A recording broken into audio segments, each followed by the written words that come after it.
Hi, this is Heather with Autism Chrysalis. In your later identified autism journey, as you're healing from old communication wounds and learning new, healthier communication patterns, sometimes things will go well between you and another person.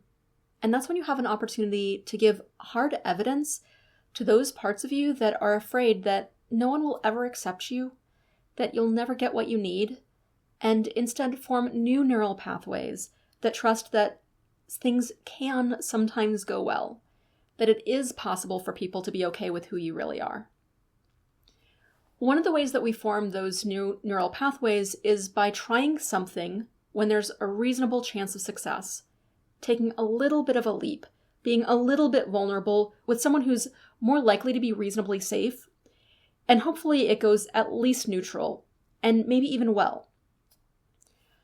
The part where you form new neural pathways is by reflecting on that interaction and going, hey, look, I just did that. That actually went okay. Rather than skimming past it because it wasn't bad enough to set off the danger alarms. And then it gets lost in all of the things that happened in the day. But if you think about it, and I mean literally talk to yourself, and in your mind or aloud go, hey, I said that I need this, and she didn't get mad at me. She didn't get upset. She didn't argue with me. She was just like, okay. And that worked. It was okay. And that's teaching that part of you that gets so freaked out about ever expressing a need because someone got mad at you sometimes or many times. But it's teaching that part of you that there is another option available, that there are people in the world who are not going to react like that. You already have this immense ability to rehearse and review all the things that have happened to you. This is a way to use that for your own advantage. Instead of only thinking about the things that went wrong, reinforcing those already existing neural pathways, you can use it to review and reinforce the things that went well, or at least neutrally.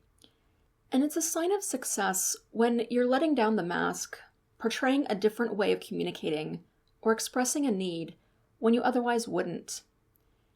Anytime you try a bit of healthy communication and no one has a bad reaction, that is a resounding success.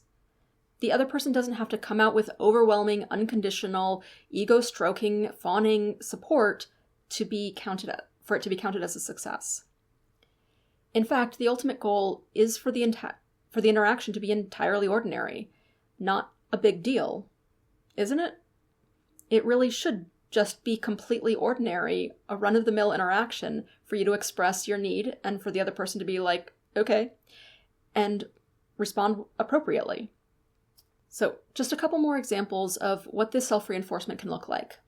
And yes, I will actually talk to myself this way. I don't care if it's corny, it helps me. So I'll say to myself something like, okay, I was afraid that if I said this thing, it was going to go like this, and then this would happen. But actually, really, nothing happened. It was fine. It can be fine. It's going to be okay. It was okay. And reinforcing that helps. Or for another example, okay, when I was talking to him, I directly expressed what I needed, and he didn't get mad. He didn't argue with me. It went just fine. He took me seriously, and I got what I needed. See, it can work.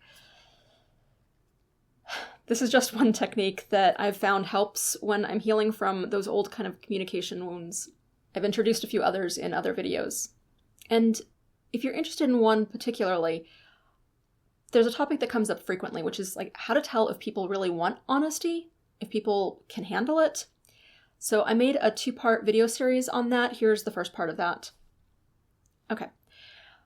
I wish you a neuro-wonderful day.